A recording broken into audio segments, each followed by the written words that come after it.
से बोली, जिमुत वाहन भगवान की जय। आज हम जितिया व्रत के 5 पावन कथा सुनाए जातनी। जे कौनो माई ई कथा के सुनेली श्रद्धा और भक्ति के साथ, ओ माई के संतान के रक्षा स्वयं जिमुत वाहन भगवान करेनी और माता के हर मनोकामना के पूरा करेनी। इसलिए ई कथा के जितिया के दिन सब माँ लोग एक बार जरूर सुनेम लोग, हमार प्रार्थना बाटे। तो आई कथा के शुरू करल जाओ। एक गांव में 4 परिवार रहेला लोग। उ 4 परिवार में एक माता पिता, दूसरा एक बेटा बेटी, 4 लोग रहेला लोग। बहुत खुशी से जीवन बीतत रहेला, लेकिन बहुत गरीब रहेला लोग। ये लोग के मन में कोई भी लालच ना रहे। गरीब रहे लोग, जितना मिलो उतना में संतुष्ट और खुश रहत रहे लोग। बेटी बौर रही हा। बेटी के नाम रहे लाली और बेटा के नाम रहे जदू। समय बीतत जाला। जब बेटी तनी बौर हो जाली तो पिता के मौत हो जाला। अब तो घर में दुख के बादल छा जाला। खाना पीना मिलल बहुत मुश्किल हो जाला, काहे कि बेटा अभी छोटा रहलन। अब तब बच्चन लोग के पढ़ाई लिखाई भी बंद हो जाला, काहे कि मतारी लगे पैसा ना रहेला। मतारी घर के आस पड़ोस में काम ढूंढे जाइली। एगो घर के लोग उनकरा के काम पे रख लेवेला, लेकिन साफ साफ कह देला, तू हमार घर के सारा काम करबू, लेकिन हम तहरा के 1 रुपया तक ना देम। ओकर बदले में हम तहरा के भोजन देम, तू खैबू और अपन लइकन के खिलेबू। मंजूर बा तो काम कर, नइखे मंजूर तो हिया से चलते बना। मतारी हाथ जोड़ के कहेली, ना मालकिन ना, हम करेम, हमके मंजूर बा, बस रोरा हमरा के काम पे रख ली। मालकिन कहेली, ठीक बा, कल सुबह से तू आ जइह, हमार घर के काम काज कर दीह। अब मतारी घर में खुशी से आवेली कि बच्चा के खाए पिए के दिक्कत ना होई। और अपन बच्चन के जदू और लाली के कहेली, सुना, तू दोनों जन घर में अच्छा से रहिया। हम जातनी बाहर लोग के घर में काम करे, काम करके कुछ भोजन लियाम तो हमने के तीनों जन मिल के खाए के। मतारी काम करे चल जाली। घर के सारा काम काज पूरा अच्छा से साफ सुथरा से करेली। घर के खाना पीना भी बना देवेली। और जब शाम होला तब मालकिन का करेली, जो आज के खाना बचल बा उ खाना ना देवेली, उ बिहान के बासी खाना मतारी के दे देवेली। मतारी उहे खाना लेके गोर लाग के लेके आईली अपन घरे। और तीनों जन मिलके, माँ बेटा बेटी तीनों जन मिलके वो भोजन के खाएला लोग। इसी तरह से समय बीतत जाला। अब तो बेटी बौर हो जाली, शादी करे लायक हो जाली। एक दिन एगो सेठ के बेटा उहे गांव में चल आवेलन और उनका नजर लाली पे पड़ जाला। लाली के बहुत पसंद करे लागेलन। अब सेठ के बेटा लाली के लगे जाइलन, कहेलन, तहार मम्मी कहाँ बारी? लाली कहेली, हमार मम्मी लोग के घर में काम करे गइल बारी, शाम के चलई हन। सेठ के लड़का अपन घरे चल जालन। फिर शाम के आवेलन और लाली के माई से कहेलन, ए माई, हमके लाली बहुत पसंद बाजी, का रोरा लाली के बियाह हमार साथ करेम? हम सेठ के बेटा बानी और हमके 1 रुपया धन दौलत कुछ भी ना लगी, बस रोरा लाली के दे दी, हम ब्याह करके लेके चल जाएम। मतारी सेठ के बेटा के हाँ बोल देली, ठीक बा, राउर जैसन मर्जी। सेठ के बेटा लाली के मंदिर में ले जाके शादी कर लेवेलन और लेके अपन घरे चल जालन। लाली आपन ससुराल में जाके बहुत सुखी रहेली। ताजा ताजा भोजन मिलेला, बहुत ऐसो आराम से रहे लागेली। उनका जीवन खुशी से बीते लागल। और इधर माँ लोकी के घर में काम कर करके अपन बेटा के पालन पोषण करत रहेली। समय बीतत जाला। बेटी के शादी के 10 साल हो जाला, लेकिन बेटी कभी भी अपन माई के खोज खबर ना लेवेली। जे माई हमार कैसन बारी, भाई हमार कैसन बारन। काहे कि बेटी ससुराल में जाके बदल जाली। काहे कि ससुराल वाला बहुत अमीर रहेला ना, और उनका नैहर बहुत गरीब रहेला ना। सोचेली कहीं हम नैहर में चल आएम माई भाई के देखे खातिर, तो कहीं माई और भाई हमारे धन दौलत में से मांग ली भी लोग। यह डर से उ ना आवाज़ और ना कभी फोन करस। अब तो बेटा भी 20 साल के हो गए रहन। जिउतिया व्रत आए वाला रहे। बेटा अपन माई से कहलन, माँ बहुत दिन हो गइल बा, हमके दीदी से मिले के बहुत मन करता माँ, हम दीदी से मिले जाए माँ। मतारी कहली, जदू तू कैसे जेबा बेटा, उतना दूर तहर दीदी के ससुरारी बा, हमरा लगे तो एको नायका नइखे, तू कैसे जेबा बोला। बेटा कहलन, माँ हम पैदल पैदल चल जाए माँ। माई कहली, हाँ बेटा तू पैदल तो चल जीबा, लेकिन खइबा का रास्ता में, घर तो बड़ी दूर बा, और 2 दिन बाद जिउतिया के व्रत भी आए वाला बा। बेटा कहलन, माँ तू एक काम कर, जेकर जेकर घर में काम करेलू ओकरा से थोड़ा आटा मांग के ले अइह, और ताज़ा ताज़ा खाना बना के हमरा के भी दे दिह, और जिउत भगवान के भी खाना बना के दे दिह। तो मतारी कहली, ठीक बा बेटा, एक बार जातानी मालकिन से कहतानी, अगर मालकिन दे दिहन तो अच्छा के बात बा। मतारी घर में अच्छा से काम धाम करेली, और जब सारा काम समाप्त हो जाला तो मालकिन से कहली, मालकिन कल जिउतिया के व्रत बा, और हमार बेटा अपन दीदी से मिले जाए चाहतारन, तनी से आटा दे दीही, ताकि हम अपन बेटा के 2 रोटी बना के दे सकी, और जिउत भगवान के रोटी बना के हम भोग लगाए सकी, तनी दे दा आटा। मालकिन कहली, तारा के आटा दी, हमरे से नइखे आटत, हम तारा के आटा दी, जा भागा यहाँ से, देखा दुआरी पे देखा चोकर रखल बा, उहे उठावा और लेके जा, बड़ा आयल बड़ी आटा मांगे वाली, जा यहाँ से। मतारी उहे चोकर के उठावेली, जिउत भगवान के नाम लेके चल देवेली अपन घरे। और आज नहा खाए के दिन रहेला। मतारी नियम पूर्वक नहाए खाए के नियम करेली, और जो चोकर लेके आए रहेली मालकिन के घर से, ओकरे 2 रोटी बना लेली छोटा छोटा। आधा रोटी जिउत भगवान के 3 बजे भोर में देवेली, और आधा रोटी सुबह के अपन बेटा के खिया देली, और 1 रोटी झोला में कस के अपन बेटा के दे देली, साथ में दे देली पानी। और कहेली मतारी, बेटा तहर झोला में पानी और 1 रोटी बा, जब रास्ता में भूख लागी तो उहे चोकर वाला रोटी खात जइह, पानी पियत जइह। बेटा कहलन, ठीक बा माँ, तू चिंता मत करिह, तू अच्छा से अपन व्रत कर, हम अच्छा से जाएम और अच्छा से चल आएम माँ। इतना कहे के बाद बेटा अपन दीदी के घरे जाए लागेलन। पैदल पैदल जंगल के रास्ता से जाएलन, ताकि उ जल्दी से अपन दीदी के घर पहुँच जास। अब जंगल झाड़ के रास्ता से चले के कारण उनकर कपड़ा जंगल झाड़ से लाग के फट गईल, शरीर कहीं कहीं कट गईल। बेचारा जद्दू ऐसे ही करके चलत गईलन। रास्ता में उनकर भूख लाग गईल, सोचलन काहे ना हम ई चोकर के रोटी निकाल के खा ली। लेकिन जद्दू मन में सोचलन, हम तो जातनी दीदी के घरे, दीदी तो हमार खातिर अच्छा अच्छा खाना बना के रखबे करिहन, खिलेबे करिहन, तो काहे ना ई चोकर के रोटी के हम जंगल झाड़ में यहीं पे रख दी। अगर दीदी खाना खिला दिहन तो खा लेम, अगर खाना ना खाए सकनी तो आते टाइम हम ही रोटी खा के पानी पी के अपन घरे चल जाएम। इतना सोच के चोकर के रोटी के झाड़ी में अच्छा से रख के ढक के चल देवेलन। आखिरकार जद्दू दीदी के घरे पहुँच ही जालन।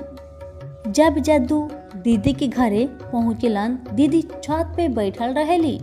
और छत पर से जद्दू के देख लेली तो पहचान जाली, अरे ई तो लागता जद्दू आयल बारन।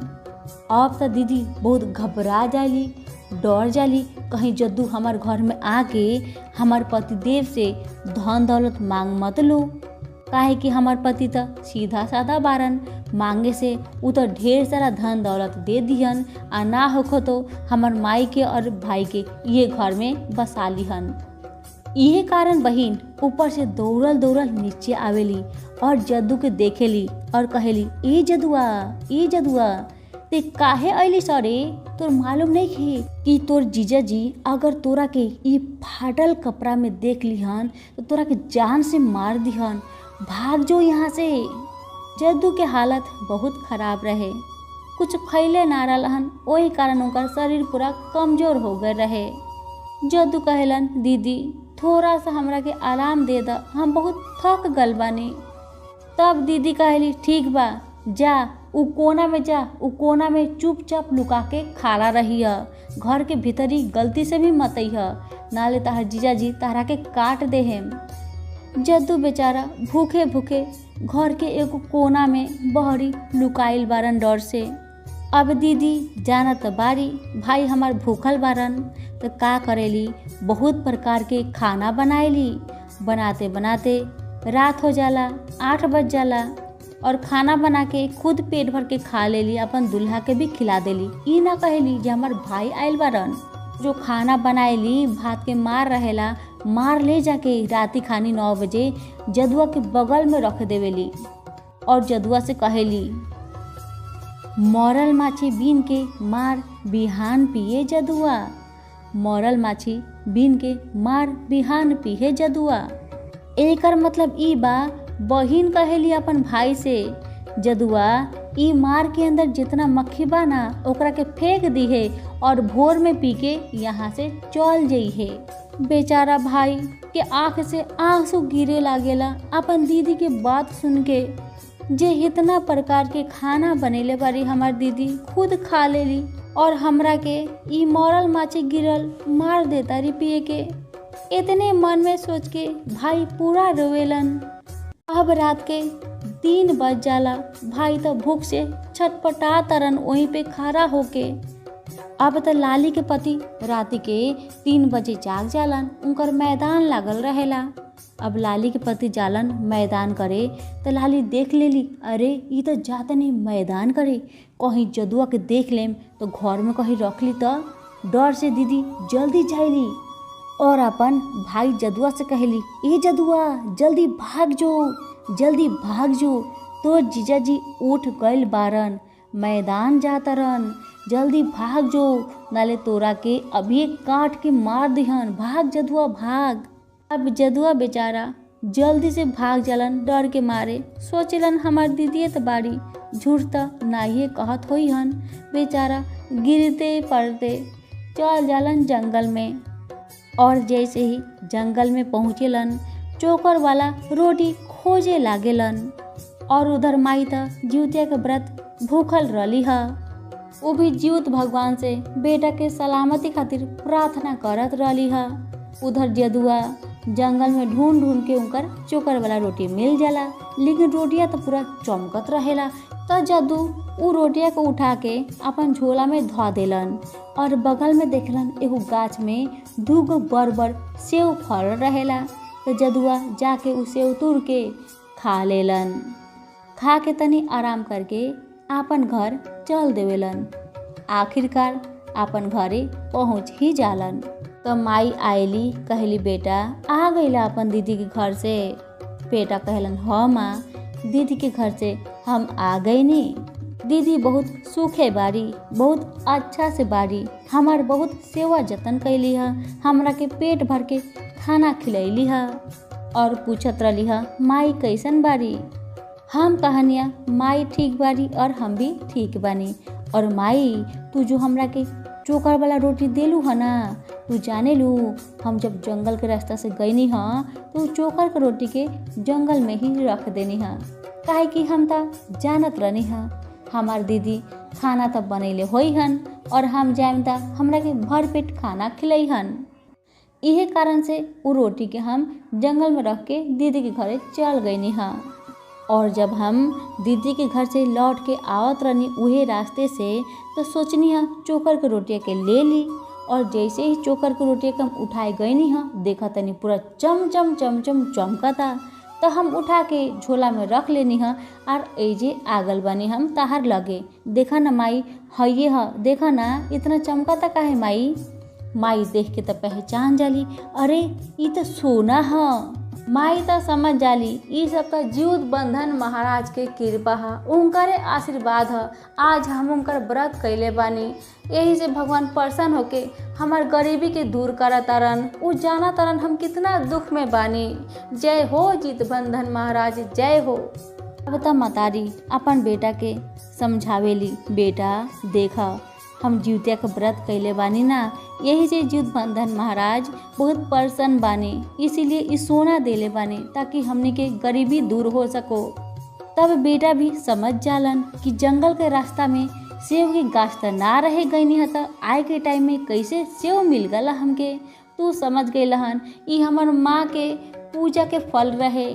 माँ जीवतिया व्रत कैले बारी, ओही से जीवत भगवान हम पे कृपा करके हमार भूख के शांत करे खातिर दूगो फल जंगल में धके चल गई हन। वो भी मन में कहेलन जय हो जीत बंधन महाराज, जय हो। अब मातारी बेटा से कहली, बेटा ये सोना ल जा सोनार के लगे बेच के धन लेके आवा, जैसे हमनी के अपन गरीबी दूर करी। बेटा सोना के बेच के आवेलन और अपन घर के बहुत सुंदर महल जैसन बनवावेलन। घर में ढेर सारा अन्न धन के भंडार भर देवेलन।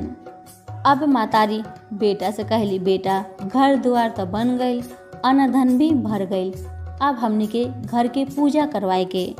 बेटा कहलन, माँ घर की पूजा करावा, ये तो बहुत अच्छा के बात बा, लेकिन हम चाहता नहीं हमार दीदी और जीजाजी भी घर प्रवेश में आवस, घर की पूजा में आवस। आप बता बेटा अच्छा कपड़ा सूट बूट पहन के अपन दीदी के घर जायलन। दीदी जद्दू के देख के पूरा आश्चर्य में रह जाली, अरे बाप रे ये तो जद्दू पूरा राजकुमार खानी लगा तरन, का पता कहाँ से चमत्कार हो गई।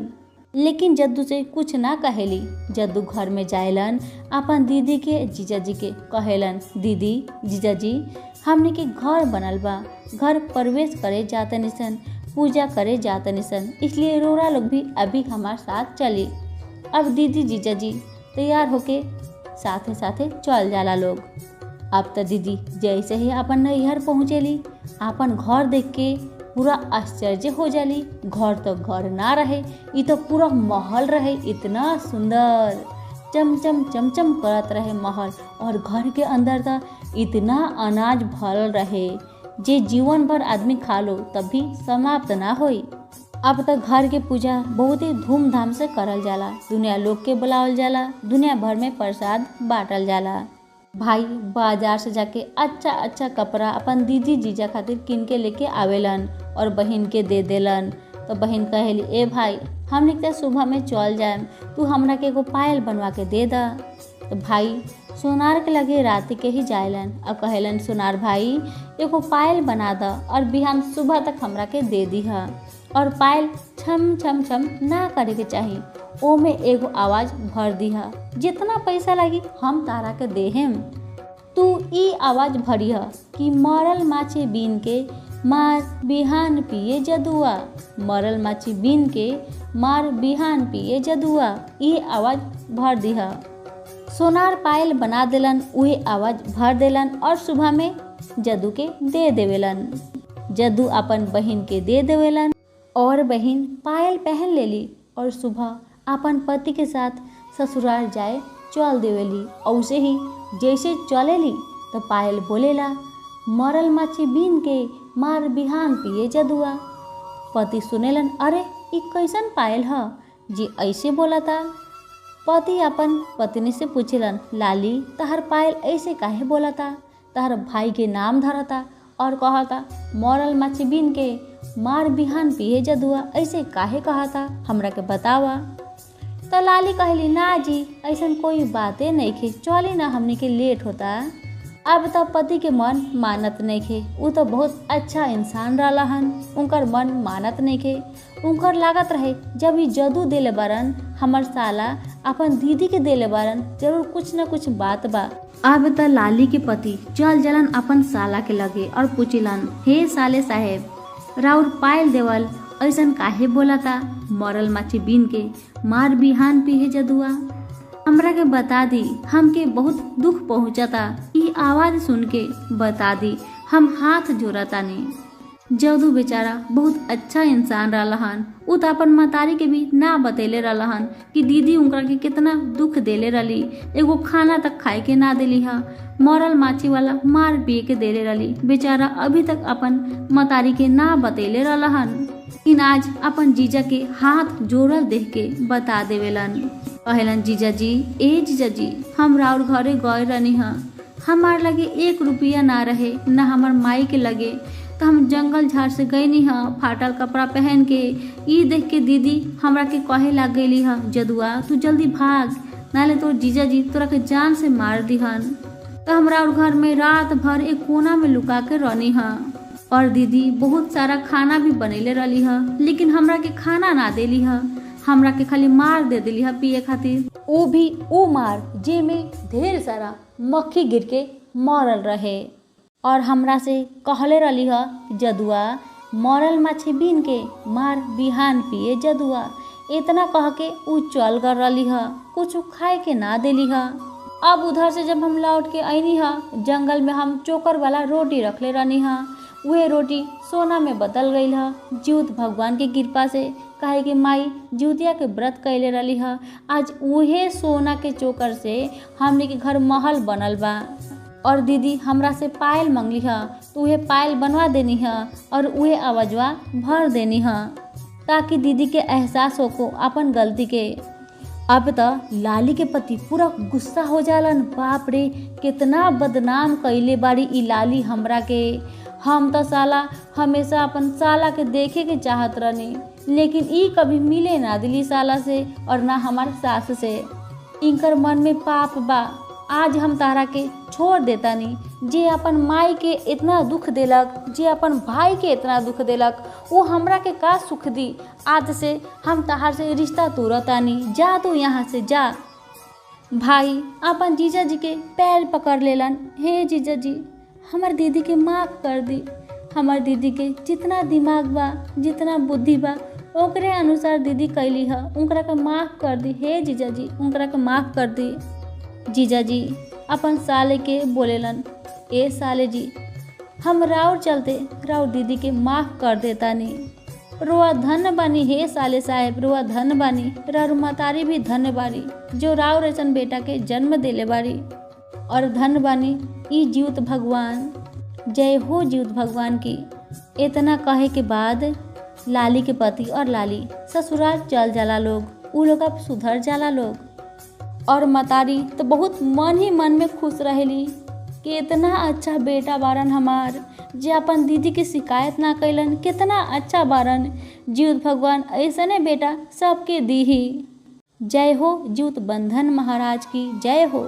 अब तो माँ और बेटा खुशी से जीवन व्यतीत करे लागल लोग।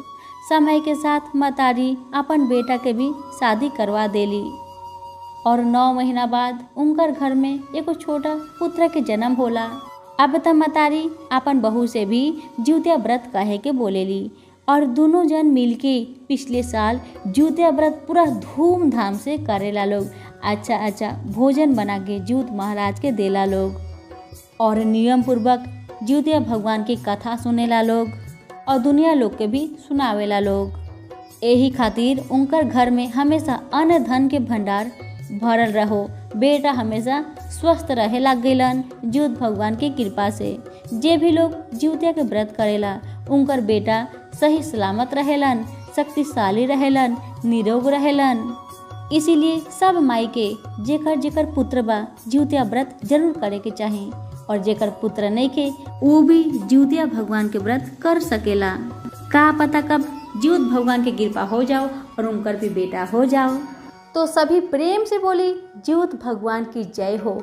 ई कथा बा 12 बरस के बिटिया करेली खरजितिया। कथा बहुते सुंदर बा, बहुते दुख के बा। कथा के पूरा जरूर सुनी।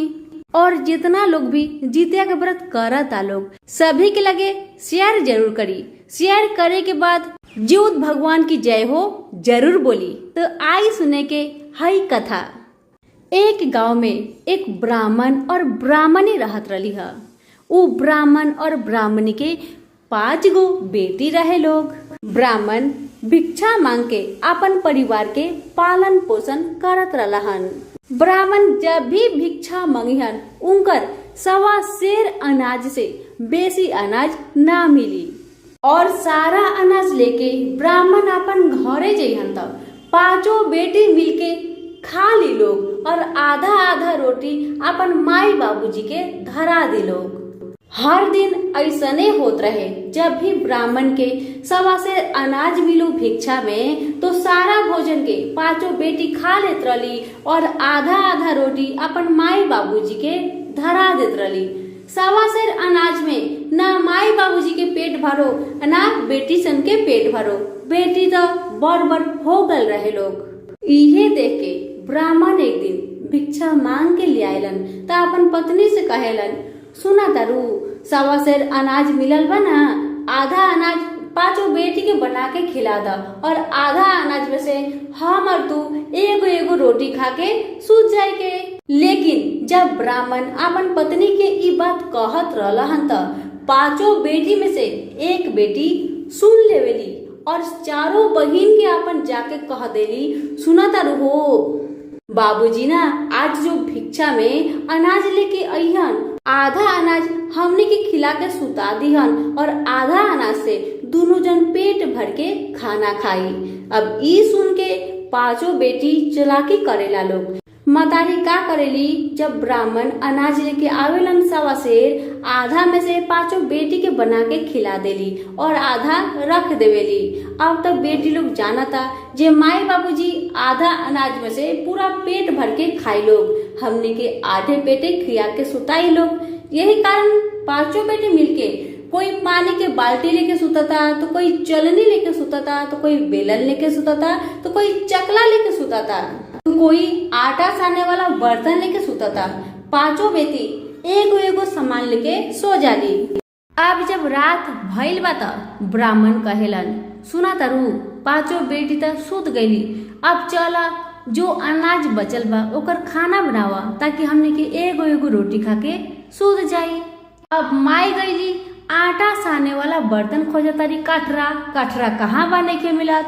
तो एगो बेटी कहत रही, माई हमार लगे बा। अब खोज तारी चलनी तो एगो बेटी कहत रही, माई हमार लगे बा। इसी तरह से माई एगो सामान खोजेली तो सारा बेटी मिलके कहली, माई हमार लगे बा तो हमार लगे बा। 5 बेटी फिर का करेली, उ सारा अनाज के बना के फिर खा लेली और माई बाबूजी के आधा आधा रोटी धरा देवेली। कुछ दिन के बाद ब्राह्मण अपन 5 बेटी से पूछेलन, बेटी तू लोग केकर तकदीर से खातरू, केकर भाग्य से खातरू, हमरा के बतावा। ई सुन के ब्राह्मण के 3 बड़ी बेटी कहेली, पापा हम राउर भाग्य से खाता नहीं। और चौथी और 5वीं बेटी कहेली, पापा हमने के अपन भाग्य से खाता नहीं। ई सुन के ब्राह्मण के बहुत दुख लागेला। दिन रात जाके भिक्षा मांग के हम ले आए नहीं, तभी 5 बेटी अनाज खाएला लोग। तो कैसे दोनों बेटी कह दिली हमके जे हम अपन भाग्य से खाता नहीं। ये बात से ब्राह्मण नाराज हो जालन और एक दिन अपन चौथी और 5वीं बेटी से कहेलन, चला तू लोग के हम तहार मामा के घर से घुमा के लेके आई। ब्राह्मण अपन दोनों बेटी के लेके चल पड़लन मामा के घरे। सारा रास्ता में बेटी लोग सोचता, कभी ते बाबूजी हमनी के घुमाए ना ले गईलन, न हमनी के मामा के देखले बनी। आज अचानक बाबूजी के का हो गई जे हम दोनों बहन के मामा के घरे ले जाता रन। अब उनकर पापा तो जंगली झाड़ी के रास्ता से लेके जात रन।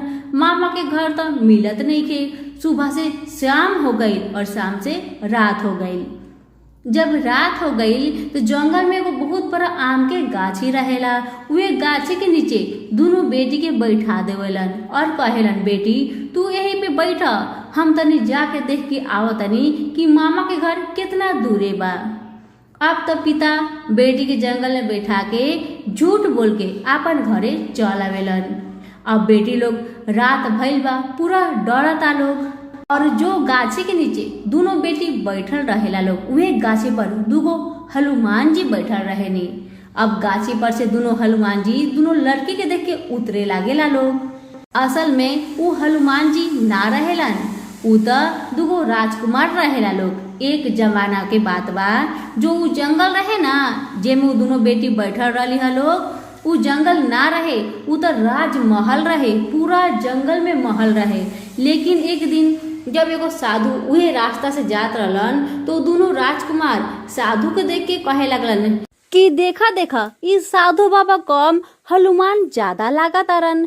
इहे सुन के साधु बाबा बहुत गुस्सा में आ गएलन और दोनों राजकुमार के श्राप दे देलन कि तू लोग आज से हनुमान बन जेबा। अब श्राप सुन के दोनों राजकुमार भयभीत होके साधु बाबा के चरण पकड़ के रोए लाग गएलन। तो साधु बाबा कहलन ऐसे तू बच जेबा, जब तू ब्राह्मणी के लड़की से शादी करबा तभी तहार बंदर के रूप हटके राजकुमार के रूप में बदल जाई, और ई जे तू महल में रहता रह ई जमीन के अंदर चल जाई और ऊपर में पूरा जंगल भर जाई। ई हमार श्राप बा।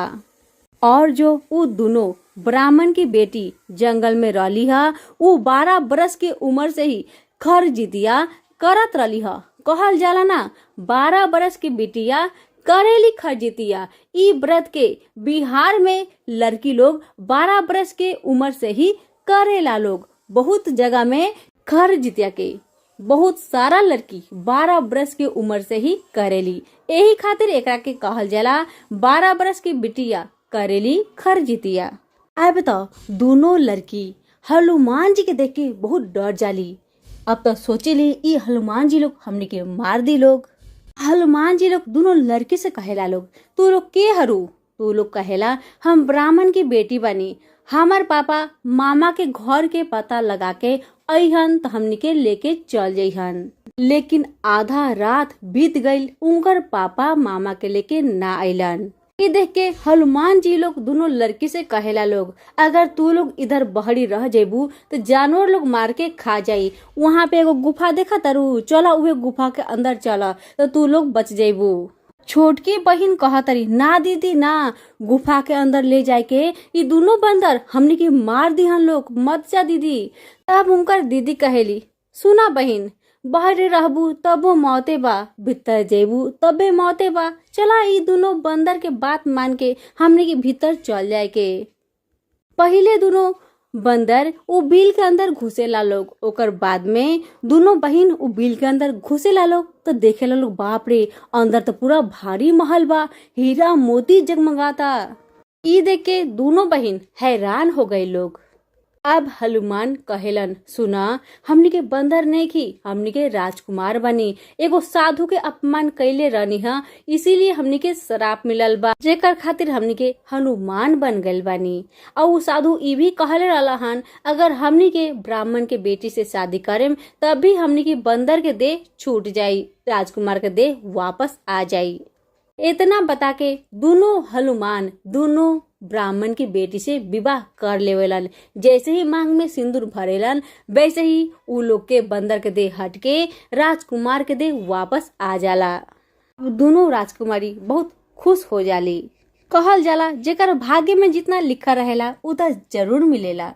अब फिर कुछ दिन के बाद ही जितिया का व्रत आए वाला रहे तो दोनों बहन फिर श्रद्धा भक्ति के साथ जितिया का व्रत करे लगेली। दोनों बहन के श्रद्धा भक्ति देख के जीवत भगवान प्रसन्न होके ब्रह्मा जी से कहनी हे ब्रह्मा जी, दोनों बेटी 12 बरस से ही खर जितिया के व्रत करेली, हम उनकर पे प्रसन्न बानी, रोरा तनी जाई विश्वकर्मा जी के लेके जाई और जंगल के हटवा के सारा जंगल पहले खानी महल बनवा दी। अब ब्रह्मा जी विश्वकर्मा जी से कहनी कि जीवत भगवान के आदेश बाकी रौरा पहले खानी जंगल के महल बना दी। विश्वकर्मा भगवान के आशीर्वाद से सारा जंगल हटके पहले खानी महल हो जाला। अब तो ई सब देखे राजकुमार बहुत खुश होकेलन। उ समझ जालन ई सब जीवत भगवान के कृपा बा। हमार पत्नी लोग जीवतिया के व्रत कैले बा लोग, यही खातिर भगवान खुश होके सारा राजपाट धन दौलत लौटा देनी। अब खुशी से समय व्यतीत होए लागल। 9 महीना बाद दोनों बहन के एगो एगो पुत्र जन्म होखेला। राजकुमार बहुत खुश होकेलन। अब इधर ब्राह्मणी के अपन बेटी की याद आएला। तो ब्राह्मणी ब्राह्मण देव से कहली, हे ब्राह्मण देव, रौरा तो 2 साल पहले ही हमार बेटी लोग के मामा घरे छोड़ के आयल बनी, अभी तक लेके काहे ना आईनी, जाई अभी लेके आई। ब्राह्मण तो बहुत डर जालन, काहे कि वो अपन पत्नी से छुपा के रखेलन ई बात के। वो तो मन में सोचेलन अब तक हमार दोनों बेटी के जानवर खा के हजम कर लेले होई। लेकिन पत्नी के आदेश सुन के उ जायलन उ जंगल में, लेकिन जंगल था लोकेला ना, काहे कि पूरा ता महल हो गइल रहेला। आस पड़ोस के लोग जन से पूछे से पता चलेला कि ई सब तो 2 लड़की बारी लोग उनकर जितिया व्रत के प्रभाव से ई जंगल महल में बदल गइल बा। वो दोनों लड़की हउ सामने जो सबसे बड़ा महल लौकता ना, उहे महल में रहेली लोग। तो ब्राह्मण डर डर के उ महल के लगे बढ़त जालन। दोनों बेटी महल के ऊपर छत पे खड़ा रहेली। तू तो देख के पहचान जाली, अरे ई तो हमर बाबूजी बारन। दोनों बेटी दौड़ल दौड़ल आयली, अपन बाबूजी के हाथ पकड़ के अपन महल के अंदर लेके चल जाली। बहुत आदर सम्मान करेली, खाना देली, कपड़ा देली, धन दौलत देली अपन माई और बहन के खातिर। और कहली, बाबूजी हमने के तो कुछ गलती ना कैनी, खाली हमने के कह देनी, हमने के आपन भाग्य से खाईनी, यही पे तू गुस्सा होके हमने के जंगल में छोड़ के चल गईला ताकि जानवर खा के हमने के मार दो। लेकिन आज हमने के खर जितिया के व्रत करत रहनी है 12 वर्ष से। इहे खर जितिया करे के प्रभाव से जीवत भगवान की कृपा से हमार शादी राजकुमार के साथ भइल है। और अब जीवत भगवान की कृपा से हमने के दोनों बहन के एगो एगो पुत्र भी बाटे। लेकिन चला कोई बात नहीं के, जेकर भाग्य में जितना लिखा रहेला ओके उतना मिलबे करेला। बाबूजी अपन दोनों बेटी से हाथ जोड़ के माफी मांगेलन। दोनों बेटी लोग अपन बाबूजी के माफ कर देला लोग। और उधरे खड़ा होके दोनों बेटी के पिता जोर जोर से कहे लगलन, हे जीवत भगवान, हे जीवत भगवान, जैसे रोरा हमार बेटी के राजकुमार देनी, महल देनी, पुत्र देनी, वैसे ही जे भी बेटी खर जितिया करी चाहे जितिया का व्रत करी, उनकरा के भी धन दी, दौलत दी, राजकुमार जैसन पति दी, पुत्र दी और सभी मनोकामना के पूर्ण करी। जे भी ई कथा के श्रद्धा पूर्वक सुनो, उनका सारा इच्छा के पूर्ण करी। कहानी कहे वाला, सुनने वाला, हुक्कारा भरे वाला, सबके सपना के पूर्ण करी। सभी प्रेम से बोली, जीवत भगवान की जय हो। और ई कथा में रुआ लोग जाने आखिर जिउतिया व्रत कइल काहे जाला, कौन ऐसन कारण बा जेकर कारण माई लोग जिउतिया के व्रत करेला लोग। इहे जाने खातिर कहानी के अंत तक जरूर सुनी। जीवत भगवान हम सभी पर आपन कृपा बरसाए रखी। सभी बोली, जीवत महाराज की जय हो। एक गांव में एगो राजा रहत रहलन, लेकिन उनकर कोई भी संतान ना होत रहे। इहे कारण से राजा दोसर बियाह कर लेलन ताकि उनकर देश से एगो ता संतान होखो। लेकिन उनकर देश से भी कोई संतान ना होखेला। अब राजा ऐसे करते करते 7 गो बियाह कर लेलन, लेकिन उनकर कोई भी संतान ना होखेला। यही कारण से बहुत दुखी होके राजा फूल के बागी में जाके बैठ जालन और रोवे लागेलन। और उहे बागी के पास से ओघर बाबा घोड़ा पर सवार होके आवत रहेलन। ओघर बाबा राजा के रोवत देख के पूछेलन, का बात बा राजा, तू काहे रोवतारा? फिर राजा कहेलन, ओघर बाबा, हम रोवतानी कि हमार 7 गो पत्नी बारी, लेकिन हमार एक भी संतान नहीं खे। राजा के बात सुन के ओघर बाबा कहेलन, राजन जा, ताहार बेटा होई, ये साल के भीतर बेटा होई। जो 7वां पत्नी बारी उनकर देश ही तहार बेटा होई, लेकिन एक शर्त पर। अगर तू आपन बेटा के 12 साल के बाद हमार हवाले कर देबा तबे तहार बेटा होई। अब राजा मन में सोचेलन, इतना कोशिश करे के बाद भी हमार कोई संतान ना भइल। आखिर ई ओघर बाबा के कहे से अगर संतान हो जाता तो ठीक बा, हम 12 बरस के बाद ई ओघर बाबा के आपन बेटा के दे देहेब। आखिर ठीक है, 1 साल के भीतर ही 7वीं पत्नी के गर्भ से एगो सुंदर और स्वस्थ पुत्र जन्म लेवेलन। राजा तो अब दिन गिनत रहेलन कि 12 बरस के जब हमार बेटा हो जइहन तभी ओघर बाबा आके हमार बेटा के लेके चल जइहन। ई कारण से वो बहुत चिंतित हो जालन, लेकिन राजा आपन परेशानी रानी से ना कहेलन। समय बीतत जाला और दिन भी नजदीक आ जाला। बेटा जब 12 बरस के हो जालन तब राजा का करेलन कि एगो बहुत बड़ा मिट्टी के ड्रम में जे में चावल रखल जात रहे वही में आपन बेटा के बैठा देलन और दूध और भात आपन बेटा के धरा देवेलन और कहेलन, बेटा तू यही पर रहिया, भूख लागी तो इहे खा लिहा, लेकिन ई ड्रम के अंदर से मत निकलिया। जब तक हम ना कही तब तक ओकर अंदर ही मुंह बंद करके चुपचाप बैठल रहिया। इतना आपन बेटा के समझा के राजा चल जालन फिर से उहे फूल वाली बागी में। उहे बागी में बैठ के रहेलन। उसी समय ओघर बाबा घोड़ा पे सवार होके राजा के पास आवेलन और कहेलन, राजा 12 बरस हो गइल बा, लावा अपन बेटा के, कहाँ बा, द हमरा के द। राजा ओघर बाबा से कहेलन, बाबा हमार तो कोई संतान ही ना भइल ह। राजा के बात सुन के ओघर बाबा कहेलन, ना ऐसन होए ना सकेला। तो राजा कहेलन, ना ना ऐसने भइल बा, हमार कोई संतान ही नहीं के भइल।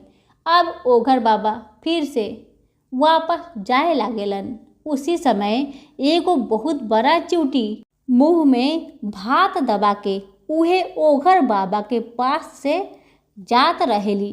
तो ओघर बाबा उस चिउटी से पूछेलन, चिउटी चिउटी ई भात लेके तू कहाँ से आवतारू, हमरा के बतावा। तब चिउटी कह देली, राजा अपन बेटा के मिट्टी के ड्रम में लुका के रखले बारन और अपन बेटा के दूध और भात देले बारन। उहे बाटी में से हम ई भात के लेके आवतानी।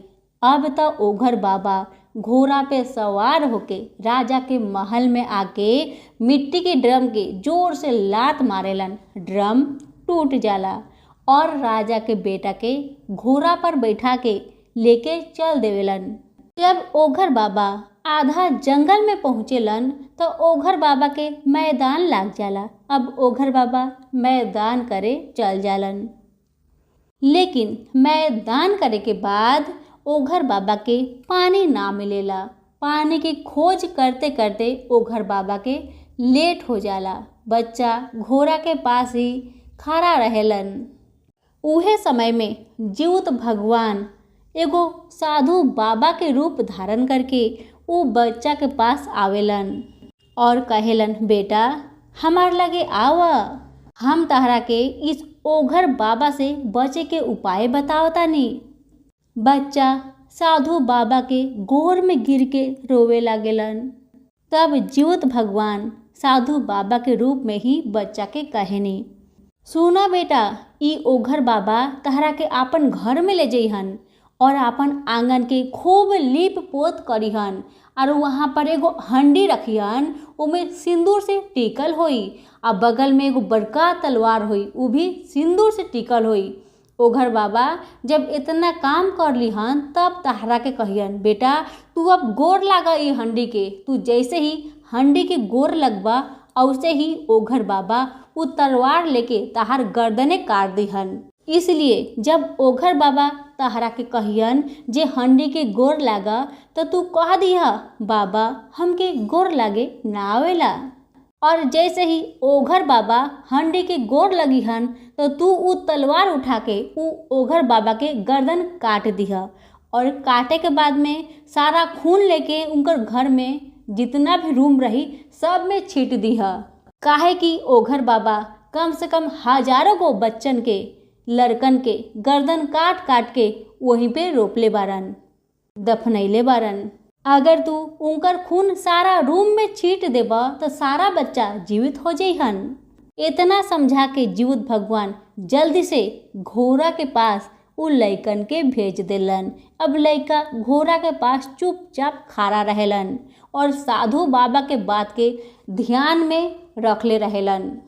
अब ओघर बाबा आयलन और राजा के बेटा के घोड़ा पे सवार करके अपन घर में ले जायलन और अपन आंगन के खूब लीप पोत करेलन और हंडी में सिंदूर लगा के रख देलन। बगल में तलवार रखेलन, ओमे भी सिंदूर लगा के रख देलन। अब ओघर बाबा बोलेलन, बेटा तू ई हंडी के गोर लागा। अब बेटा कहेलन, बाबा हमके तो गोर लागे ना आवेला, हम कैसे लागी, एक बार रोआ गोर लाके तनी बता दी हमरा के, फिर हम गोर लागतानी। अब जैसे ही ओघर बाबा गोर लागे लागेलन वैसे ही लड़का जल्दी से तलवार उठाएलन और ओघर बाबा के गर्दने काट देहलन। और काटे के बाद में तुरंते वो ओघर बाबा के खून लेके पूरा घर में छीट देलन और सारा बच्चा जीवित हो जाला। सारा बच्चा राजा के बेटा के भैया भैया कह के पुकारे लागेला। अब राजा के बेटा सारा बच्चन के लेके उहे जंगल में चल जालन जहाँ पर साधु महाराज बैठल रहेलन। उ तो साधु महाराज ना रहेलन, उ तो जीवित भगवान रहेलन। सारा बच्चा जाके साधु महाराज के गोर पर गिर जाला लोग। अब जीवित भगवान बनल साधु बाबा कहेलन, हे बेटा लोग, तू लोग जा आपन घर जा और आपन आपन माई से कह दिया जे जीवतिया व्रत जरूर करे के। ई व्रत करे से बेटा के आयु लंबा होला, बेटा के ऊपर आयल संकट भी दूर हो जाला। जे भी माई जीवतिया के व्रत नियम से सच्चा भक्ति से करेली उनकर बेटा के रक्षा खुद जीवित भगवान करेलन। ई बात अपन माई से कह दिह जा। और ओकर बाद से सारा बच्चा मिलके पूरा गांव भर में ढिंडोरा पीट देलन। अपन माई लोग से कह देलन, हे माई तू जीवतिया का व्रत कर ताकि हमनी के रक्षा हो सको। जीवतिया भगवान की कृपा हमनी पर बनल रहो। हे माई तू भी जीवतिया के व्रत कर। ओकर बाद से दुनिया लोग जीवित भगवान के जीवित गोसाई के व्रत करे लागल लोग। हे जीवित भगवान, जितना लोग भी हमारी कथा सुनाता सब पर अपन कृपा बरसाई, सबके बच्चन के रक्षा करी। और हम जे ई कथा सुनावतानी हम पर भी अपन कृपा बरसाई। सभी बोली जीवित भगवान की जय हो। एक गांव में एगो राजा रहत रहलन। राजा बहुत अच्छा इंसान रहलन। एक दिन राजा अपन गांव में पोखरा खोनावत रहलन, काहे कि ऊ गांव में पानी की बहुत कमी रहे। राजा के आदमी लोग पोखरा के खोनत रहे, जितना भी खोनो धरती के, लेकिन अंदर से एक बूंद तक पानी ना निकलत रहे। 2 से 3 दिन हो गई लेकिन धरती के अंदर से पानी ना निकलल। अब तो राजा बहुत सोच में पड़ गईलन, अगर धरती से पानी ना निकलल तो सब लोग हमरा के कही हम बहुत पापी बानी। यही कारण से ई पोखरा में पानी नइखे आवत। अब राजा बहुत परेशान होके उहे पोखरा में बैठ के जोर जोर से रोवे लागेलन, चिल्लाए लागेलन कि हे जीवित भगवान, हे जीवित माई, हम ऐसन कौन सा गलती कैले बानी जेकर कारण ई पोखरा में पानी नइखे आवत। अगर ई पोखरा में पानी ना आई तो हमार का इज्जत रह जाई। ऐसे कह कह के राजा जोर जोर से रोवत रहलन। राजा के रोवल देख के जीवित माई एगो बूढ़ी माई के रूप धारण करके राजा के पास आवेली और राजा से कहेली, राजन तू काहे रोवता रह, आपन दुख के कारण हमरा से बताव। राजा बूढ़ी माई से कहेलन, हे माँ, हमार रोए के कारण इहे बा कि ई पोखरा के हम जितना भी खोदवावत आनी फिर भी ई पोखरा में पानी नइखे आवत। अगर पानी ना आई तो गांव के सभी लोग हमके पापी कही कि हम पापी बानी, यही कारण से ई पोखरा में पानी नइखे आवत। हमार कौन इज्जत रह जाई माँ। राजा के बात सुन के जीवत माई कहेली, राजा तू अपन पोता के बलि चढ़ा द तो देखिया इहे पोखरा में राते भर में पानी भर जाई। राजा बूढ़ी माई के ई बात सुन के मना कर देलन, ना माई, हम ऐसन ना करे सकेनी, तू कोई और उपाय बतावा। लेकिन जीवत माई तो ना मानेली। आखिरकार राजा आपन इज्जत बचावे खातिर आपन पोता के बलि देवे खातिर तैयार हो जालन और राजा कहेलन, पहले ई पोखरा में पानी भरी तभी हम आपन पोता के बलि देहब। राजा के बात सुन के जीवत माई कहेली, राजन तू घर जा, सुबह आके देखिया ई पोखरा में पानी भर गल बा, ओकर बाद ही अपन पोता के बलि दे जइहा। राजा कहेलन, ठीक बा माई। अब त राजा घरे जाइलन और राजा मन ही मन में सोचेलन, जे हमार पतोह त आपन नैहर में गइल बारी, हम कैसे आपन पोता के बलि दे दी। पोता 5 साल के रहेलन और पोता आपन दादा के साथ में ही रहेलन। माई नैहर गए रहेली काहे कि जुतिया व्रत करे के रहेला। राजा मन ही मन में सोचेलन, हम अपन बहू के घर लिया के बहू से बोल के तबे अपन पोता के बलि देहेम। राजा अपन बहू के मायके में जालन और कहेलन बहू से, बेटी चला तू घरे, बहुत जरूरी काम बा। लेकिन बहू कहेली, ना पापा जी, हम आज ना जा सकेम, आज हम जुतिया के व्रत भूखल बानी, रौरा जाई, हम आज ना जाए। राजा के बार बार कहे पर भी बहू राजा के साथ ना आयली। आखिरकार राजा आपन महल में आके आपन 5 बरस के पोता के लेके उहे पोखरा के पास जायलन और देखेलन पोखरा में तो पानी हर हर बहता। ई देख के राजा बहुत खुश होकेलन और आपन पोता के वहीं पर बलि दे के चलावेलन। उहे पोखरा के ऊपर बहुत बड़ा बड़ा पत्ता तैरत रहेला और जीवत माई के कृपा से, जीवत भगवान के कृपा से उनकर 5 साल के बेटा जीवित हो जालन और उहे बर बर पत्ता के ऊपर तैरत रहेलन। अगर जिस दिन राजा आपन बहू के नैहर से बुलावे गए रहन, अगर बहू उहे दिन आपन ससुरारी आ जाती तो उनकर बेटा जीवित ना होतन। काहे कि जुतिया व्रत करल जाला त जहाँ पे उठावल जाला वहीं पे ही पारण करके ही कहीं और जायल जाला। अगर व्रत करके वही दिन हम लोग दूसर जगह कहीं चल जाएम तो अच्छा ना कहाला। आज देखी राजा के बहू जुतिया व्रत के दिन आपन नैहर में ही रह जाली, यही के कारण उनकर बेटा जीवित हो जालन। इसीलिए जे भी लोग जुतिया के व्रत करता वही दिन आपन घर में ही रही, कहीं दूर ना जाए के चाही और दूसरा के घर में जाके पारण ना करे के चाही। आपन घर में ही रह के जुतिया का व्रत करी और आपन घर में ही पारण करी। अगर रउआ कोई कारण से बाहर में बानी तो जुतिया का व्रत रुआ बाहर उठाए सकेनी और बाहरी पारण करे सकेनी। ऐसा नहीं करे कि जे व्रत हम यहाँ पर उठैनी और पारण कहीं और जाके करनी, ऐसन गलती ना करे के चाही। अब राजा के पतो भी आपन नैहर में जुतिया व्रत कैली और वहीं पे पारण करके आपन ससुराल के तरफ चल पड़ली और रास्ता में उनकर उहे पोखरा मिलेला जे पर उनकर बेटा पत्तल पर तैरत रहेलन। अब त माई अपन बेटा के देख लेली, अरे हमार बेटा तो पोखरा के पानी में तैरा तारन। जल्दी से पोखरा के पास जाइली और अपन बेटा के दोनों हाथ से छान के लेके आईली। मतारी आगे आगे चलेली और बेटा पीछे पीछे चल के आवेलन।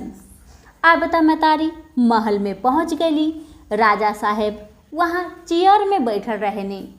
मतारी राजा के जाके गोर लागेली और उनकर बगल में बैठ जाली। राजा साहेब हाथ जोड़ के जोर जोर से रोए लागेलन, बहू हमरा के माफ़ कर द, हम तहार बेटा के बलि दे देले बानी। हम तहरा के इसी कारण से तहार नैहर से लेके आवत रहनी कि तहार आँख के सामने तहार बेटा के बलि दीही। ए बहू हमरा के माफ़ कर द, हम तहार बेटा के बलि दे देले बानी। अब बहू कहली, पापा जी रुआ काहे रोवतानी? हाय देखी हमार बेटा के, हमार बेटा त जीवित बारन। रुआ काहे रोवतानी? देखी हमार बेटा के, इहे हमार बेटा हरन। हम जब अपन नैहर से आवत रहनी ह त हमार बेटा उहे पोखरा के ऊपर जो बड़ बड़ पत्ता रहलक ह ओकरे ऊपर तैरत रहलन।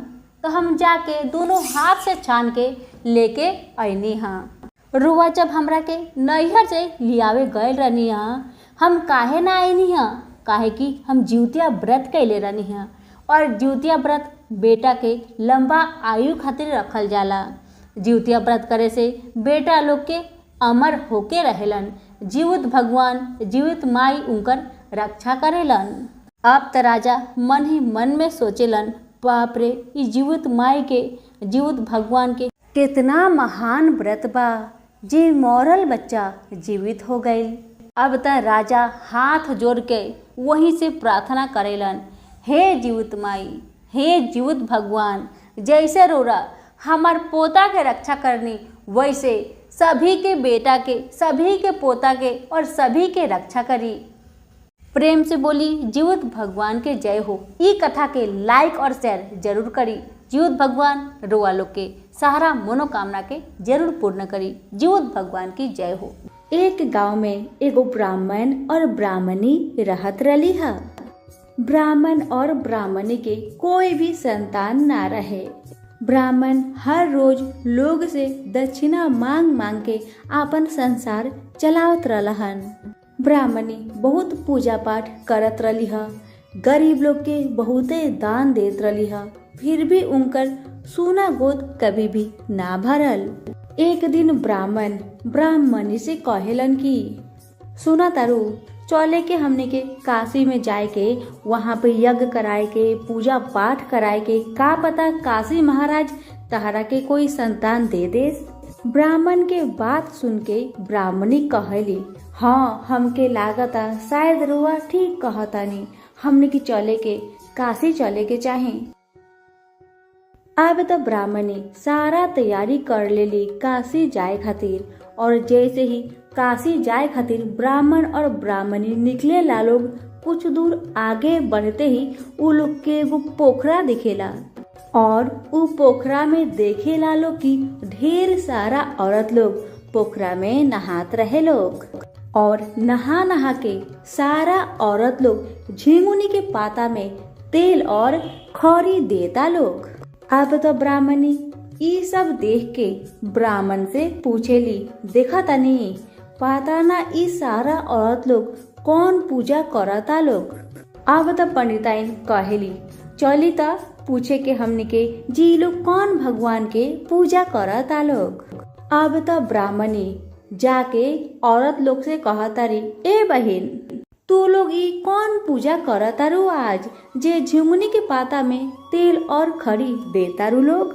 बतावा बहिन कौन भगवान के पूजा है। ए बहिन हमने के जीवित भगवान के पूजा कैले बानी, आज तो हमने के नहाए खाए करतानी और झिंगुनी के पाता में तेल और खड़ी देतानी, और कल तो हमने के सारा दिन और सारा रात उपवास रहे हम लोग, एक बूंद तक पानी मुंह में ना जाई। आज रात के ही हमने की पर पकवान बना बना के भोर में जीवित भगवान के देहे और हम लोग खाएम और ओकर बाद हम लोग उपवास रह जाएम। अब तब ब्राह्मणी से कहेलन, सुना तारू, तू देखा तारू ये लोग कैसे कैसे पूजा करता, तू भी इनकर से विधि विधान पूछ के तू भी ई लोग के जैसे व्रत कर, का पता जीवित भगवान के कुछ कृपा हो जाओ हम लोग पे। तो ब्राह्मणी कहेली, हाँ ठीक बा। वो औरत लोग जेंगा जेंगा ब्राह्मणी के बतैली, ब्राह्मणी वैसे वैसे ही कैली। अब तो जैसे ही 3 बज जाला भोर के, वैसे ही ब्राह्मणी जीवित भगवान के जो भोजन बनेले रहेली जीवित भगवान के देली, ओकर बाद खुद खाएली, ओकर बाद व्रत रह जाएली। जैसे वो औरत लोग बताएला ब्राह्मणी वैसे ही करेली। अब तो दिन भर ब्राह्मणी उपास रहली। जब घाट पर सारा औरत नहाए गईली लोग, तो ब्राह्मणी भी साथ में चल गईली, नहायली धोयली। और सब लोग नदी के बगल में ही बैठ के सूता लेके जिउतिया के सूता लेके कलश पे ध के सब लोग कथा सुनत रहे। अब तो ब्राह्मणी कहतारी, ए बहन, सब लोग इस सूता के कलश पे ध के काहे कथा सुनता, ई सूता का ह, ऐसे का होला, ई का चीज ह, तनी हमरा के बतावा ना बहन। ब्राह्मणी की बात सुन के वो औरत कहेली, ए बहन, ई सूता बहुत ही अनमोल बा, इहे सूता के त नाम जिउतिया ह। जब हमनी के कथा सुनल हो जाई तभी ये हमनी के ई जिउतिया के आपन गर्दन में पहन ले।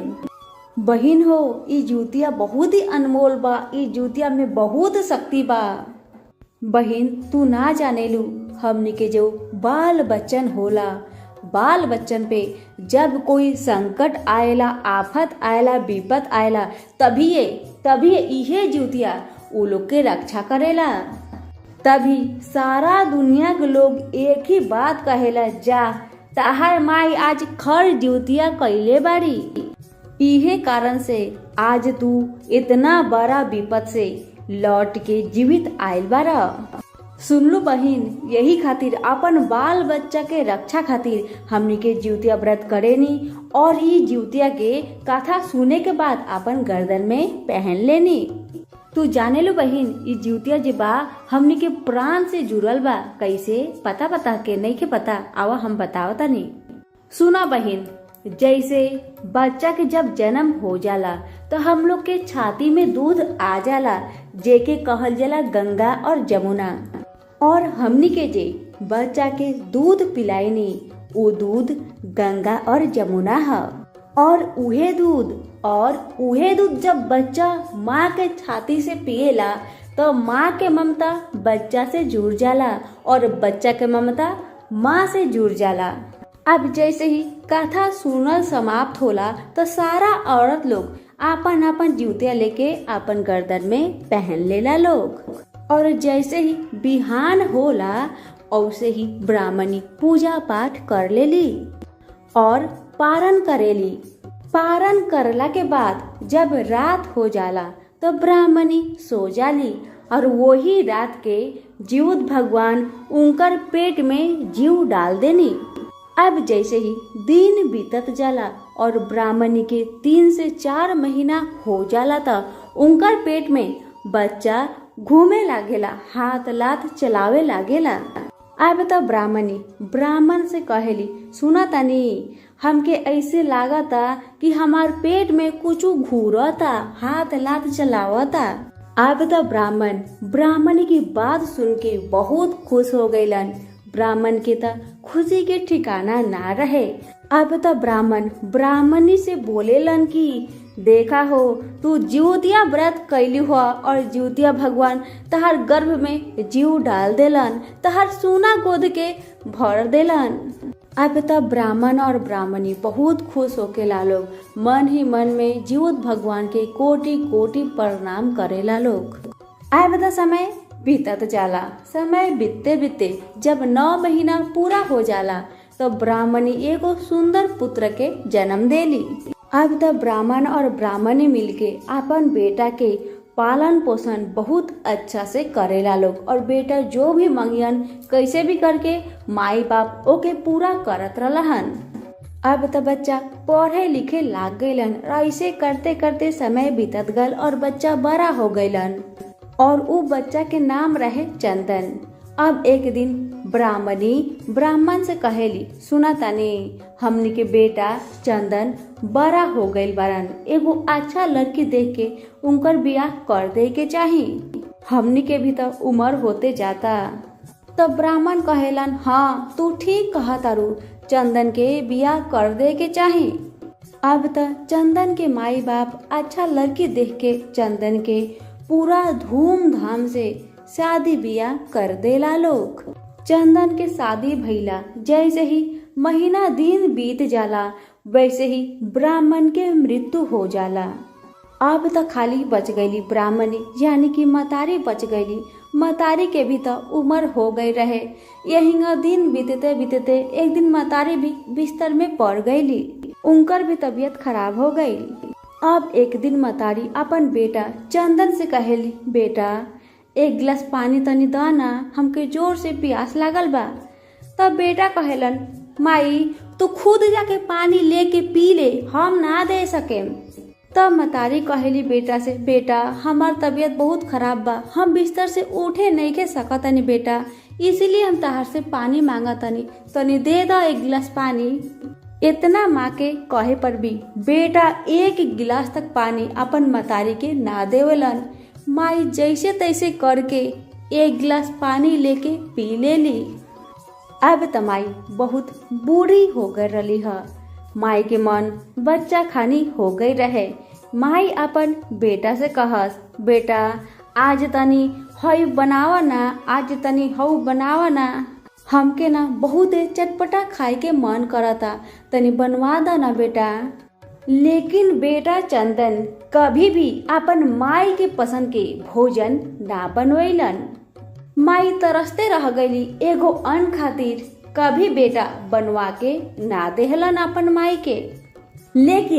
लेकिन उहे जब उनकर पत्नी मांगस तब फुर्ती में चंदन अपन पत्नी के साथे साथे लिया के दे देत रहलन, लेकिन माई के कभी भी एगो सामान तक लिया के ना देहलन। अब तो माई ई सब देख के मन में सोचा तारी और मन ही मन में रोआ तारी, आज हमार ई बेटा हम एक गिलास पानी मंगनी है तो हमार बेटा कहतारन, जो ना माई तूहे लेके पी ले। आज उनकर पत्नी मांगा तारी जो भी सामान तो फुर्ती में दौड़ दौड़ के लिया के दे देतारन। तो देखा तनी रोआ लोग, सुना तनी रोआ लोग, इहे मतारी कितना पूजा पाठ कैली अपन बच्चा खातिर, जे हमके एगो बच्चा हो जाओ। मतारी काशी जाए तक भी तैयार हो गईली, जीवत भगवान के व्रत कैली, उनकरे व्रत से इनकर ई पुत्र प्राप्त भइल और ई बेटा आज बड़ा होके माई के एगो अन्न खातिर तरसावतारन। का ऐसन बेटा के होए के चाही? का एही के संतान के सुख बोलल जाला? एकरे खातिर लोग तरसेला, बताई। अब त मतारी के जीवन दुख से बीतत जाला। एहिंगा करते करते दुख से मतारी के एक दिन मौत हो जाला। अब जैसे ही मतारी के मौत हो जाला तो बेटा शमशान में ले जाके जला उला के घर में आएलन और आके अपन पत्नी से कहेलन, अच्छा भइल हमार आज माई मर गईल, बूढ़ाता हो गईल रहे, कभी हई खाए के मन करता तो कभी हऊ खाए के मन करता, पूरा हमार माथा के खराब कर देत रहे। अच्छा भइल जे हमार माई मर गईल।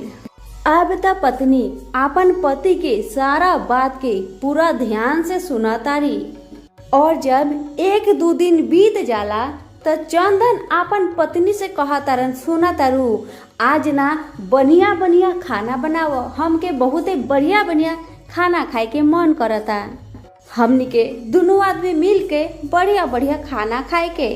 तब पत्नी कहा तारी, सुना तारी हमसे ना बनी, रौरा ही जाई तनी बढ़िया बढ़िया खाना बनाई तो हम और रौरा मिल के खा ले के। पत्नी तो खाना बनौली ना, बेचारा चंदन खुदे बनावेलन और दोनों जन मिल के खाना खाएला लोग। अब तो चंदन के मतारी तो हईले नहीं की तो चंदन अपन मेहरारू के कहियन, तनी हई कर दना, तनी हऊ कर दना, लेकिन पत्नी तो कोई बात सुनते ही नहीं की। चंदन के कोई अरहावल काम करते ही नहीं थी। एक दिन पत्नी गुस्सा होके अपन पति से कहेली, जे बेटा अपन माई के ना भइल ऊ का हमार होई, कभी ना होई। जे बेटा माई के ना होई ऊ पत्नी के कभी ना होई। जे माई इतना मन्नत कैली, इतना पूजा पाठ कैली एगो संतान खातिर, आज उहे संतान एक गिलास पानी के बिना अपन मतारी के मुआ देलक, तौने बेटा हमार का होई, कभी ना होई। अब त चंदन के पत्नी भी चंदन के व्यवहार देख के उनकरा के छोड़ के चल जाली। अब जैसे ही मेहरारू भी चंदन के छोड़ के चल जाली, वैसे ही कुछ दिन बीते के बाद चंदन के पूरा शरीर में कोर हो जाला। अब त गांव के सभी लोग कहे लागेला लोग, देखा मतारी तो मर गई, मेहरारू भी छोड़ के चल गई इनकरा के, और इनकर देह में तो पूरा कोर हो गईल बा। अगर ई गांव में रहियन तो इनकर हवा अगर हमनी के भी लागी तो हमनी के भी कोर हो सकेला। इसी कारण से इनकरा के ई गांव से ढकेल के निकाल दे के चाहिए। अब तक गांव के सभी लोग मिलके चंदन के गांव से बाहर निकाल देला लोग। अब तक चंदन के लगे जो पैसा रहेला उहे पैसा मुट्ठी में लेके जंगल में जाके रहे लागेलन, और जंगल में ही पूरा रोएलन। अब उ बेटा के अपन माई याद आवेली। बेटा अपन माई के याद कर कर के बहुत रोएलन, मन में सोचेलन, हम जो भी बचपन में मंगनी हमर मतारी कैसे भी करके लिया के हमरा के देत रही ह। हमार खुशी खातिर हमर मतारी हर कुछ करत रही ह।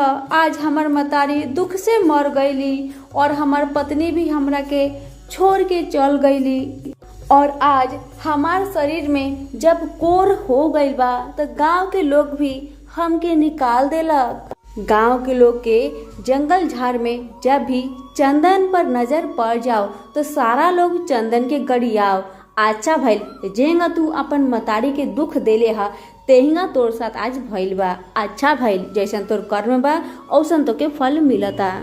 अब त एक दिन चंदन अपन दोनों हाथ में पैसा रख लेलन और गांव भर में घुमतारन और कहतारन, हई रुपया ले ला लोग और हमार माई के दे दा लोग, हई रुपया ले ला लोग और हमार माई के दे दा लोग। अब तो सारा गांव के लोग चंदन के बात सुन के चंदन के और ज्यादा गरियाएला लोग कि जब मतारी रही तो माई के मोल ना बुझाइल, और जब मतारी मर गईली तो माई खातिर रोआतारन। हर लोग हर कुछ दे सकेला लेकिन मतारी कभी ना दे सकी। माँ तो माँ होली, माँ के ना कोई दे सकी और ना कोई ले सकी। माँ के ना खरीदल जाला और ना बेचल जाला। माँ खानी कभी कोई हो ना सकी। अब तो चंदन फिर से जंगल में जाएलन और खूब रोएलन। अब एक दिन जीवत भगवान ब्राह्मणी के आत्मा से कहेलन, ब्राह्मणी तू देखा तारू अपन बेटा के हालत, उनकर देह पर देखा कितना सारा कोर पड़ल बा, दर्द से छटपटातारन, रोआतारन, और गांव के सभी लोग उनकरा के धुधकारता। देखा अपन आँख से। अब तो ब्राह्मणी जैसे ही भगवान के द्वार से देखली अपन बेटा के शरीर में कोर भइल बा, बेटा पूरा रोआतारन, दर्द से छटपटातारन, मतारी के छाती फाटे लागल, मतारी पूरा रोआतारी, भगवान से प्रार्थना करतारी, हे भगवान, हे जीवत भगवान, हमार बेटा जंगल में पड़ल बारन, उनकरा के देखे वाला कोई नइखे। अब त मतारी जीवत भगवान से विनती पर विनती करतारी, हे भगवान हमरा के एक दिन खातिर धरती पर जाए दी, कृपा करी हमरा पर, खाली एक दिन खातिर धरती पर जाए दी। हम अपन बेटा के निमन करके हमराऊ लगे चल आएम। अब त जीवत भगवान कहतानी, तू कैसन माई बारू, तहार इहे बेटा तहरा के एक गिलास पानी देहले बिना तहार प्राण के निकाल देलन, कभी खाना ना देलन, तहरा के अन्न खातिर तरसत रह गइलू, तरसते तरसते आज तहार प्राण निकल गइल, ओकरे खातिर तू मरतारू, कैसन मतारी बारू तू। हे भगवान, हम पर दया करी, हम पर कृपा करी। आखिर जैसन भी बेटा बारन, बेटा तो हमरे हरन। हमरा के जाए दही, एक दिन खातिर हमरा के धरती पर भेज दही। तो जीवत भगवान कहेनी, ठीक बा, अगर तू धरती पर जाए चाहतारू तो ठीक बा, हम तहरा के एक दिन खातिर धरती पर भेजतानी। एक दिन के बाद ठीक तू हमार लगे आ जाइहा। अब त मतारी जैसे ही धरती पर आयली, जंगल में जायली आपन बेटा के लगे और बेटा के पकड़ के जैसे मतारी रोआ तारी और बेटा रोआ तारन, औसे ही बेटा के शरीर के सारा कोढ़ गायब हो जाला। बेटा के शरीर के जितना भी घाव रहेला सब ठीक हो जाला। अब माई आपन बेटा चंदन के जंगल से लेके आवेली और घर में ढुका देली। अब तो गांव के लोग चंदन की माई के देखा था लोग और कहा था लोग, बाप रे बाप, ई तो चंदन के माई मर गईल रही है। देखा कैसे जिंदा होके अपन बेटा के ठीक कर देली। अब तो गांव भर में हल्ला हो गई कि देखा ब्राह्मणी मरे के बाद भी जिंदा हो गई बारी और अपन कोर बेटा के ठीक कर देली। अब तो गांव के सभी लोग ब्राह्मणी के देखे खातिर दुनिया लोग ब्राह्मणी के घर के आगे जमा हो जाला लोग। और दुनिया लोग कहेला, बाप रे, कैसे भगवान एगो मरल माई के जीवित कर देला हन। ऊ तो माँ के ममता रहे, जीवित भगवान के दया रहे। कहल जाला कि जीवित भगवान ही माँ के गर्भ में जीवित भगवान ही डालेनी, प्राण तो जीवित भगवान ही डालेनी। अब तो गांव के सभी लोग कहता, देखा ये ब्राह्मणी कितना भाग्यशाली बारी कि मरे के बाद भी अपन बेटा के दुख देख के भगवान के द्वार से कैसे धरती लोक में आ गईली और अपन बेटा के ठीक करके चल गईली। हे जीवित भगवान, जैसे रोरा ब्राह्मणी के बेटा पे अपन कृपा बरसैनी, वैसे ही सबके बेटा के रक्षा करी। हम लक्ष्मी सब बेटा लोग से हाथ जोड़ के प्रार्थना करतानी कि जैसे चंदन अपन माई के दुख देलन, औसन गलती रोवा लोग गलती से भी ना करी। माँ बाप खानी दुनिया में तो केहू भी ना होला। बेटा के फर्ज बा कि माँ बाप के जीवन में खुशियाँ भरो और बहू के फर्ज बा अपन सास ससुर के सेवा करो। सभी मिलकर बोली, जीवित भगवान के जय हो। रुआ लोग के हमार आज के जीवित भगवान की कथा कैसन लागल, कमेंट बॉक्स में अभी लिख के बताई। अगर कथा अच्छा लागल है तो एगो लाइक करके ज्यादा से ज्यादा शेयर करी हमारी कथा के, ताकि सब बेटा के आँख खुलो कि माँ का होली। और हमारे चैनल के सब्सक्राइब करके हमारे साथ जुड़ल रही। रुआ लोग के बहुत बहुत धन्यवाद। आई अब जीवित वाहन भगवान से क्षमा प्रार्थना करल जाओ। हे जितिया मैया, हे जीवित वाहन भगवान, ई व्रत कथा बतावे में कहे में अगर कोई गलती भइल होखे तो तनी क्षमा कर दीही। राउर कृपा से हमने के घर में सुख समृद्धि आ संतान सुख बनल रहे। आशीर्वाद दी। जय जितिया माई।